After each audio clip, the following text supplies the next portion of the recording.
Patuloy ang pagtugon ng pamahalaan sa pagpapabuti ng serbisyo ng LRT at MRT. Ito ay kasunod ng mga naitalang aberya na naranasan ng maraming pasahero ng mass transit. Ang buong ulat mula kay Benj Bondo. Muling tiniyak ng pamunuan ng LRT at MRT ang pagpapabuti sa serbisyo sa mga mananakay sa gitna ng mga aberyang nararanasan nito. Sa isinagawang kapihan sa Diamond Hotel, sinabi ni LRT-MRT spokesperson Attorney Hernando Cabrera na tinututukan na nila ang rehabilitasyon sa operasyon ng mass transit.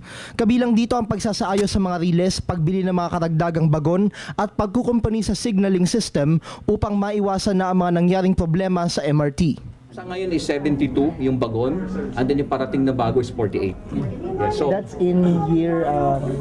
beginning ng delivery September 2015. Then mga August before that, magkakaroon naman tayo ng delivery ng prototype. So matitesting natin yan. Pag may, natural lang, lahat yan may prototype, kakalikutin natin ng konti yan.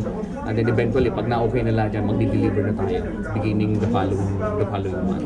Nasa 3.7 billion pesos ang pondong inilaan para sa naturang rehabilitasyon ng mass transit ng bayan. Dito siniguro ng ahensya na dadaan sa masusing proseso ng bidding ang naturang mga proyekto. Sa usapin naman ng pagtataas ng pasahe sa LRT, kailangan pa itong aprobahan ng economic team ng pamahalaan bago ito maipatupad. Yung current na income natin coming from the payers can only support yung regular cost ng maintenance natin at saka operations. But if we talk about money to fund rehabilitation, upgrading works, wala tayo. So with this fare adjustment, doon natin kukunin. We're not going to remove completely yung subsidy, pero mababawasan yung subsidy through this fare adjustment. And then yung mababawas naman sa subsidy, magagamit naman ng national government yan to fund other national projects. Sa kasalukuyan, lumalabas na nasa 40 piso kada pasahero ng LRT1, LRT2 at MRT3 ang ibinibigay na subsidiya ng gobyerno.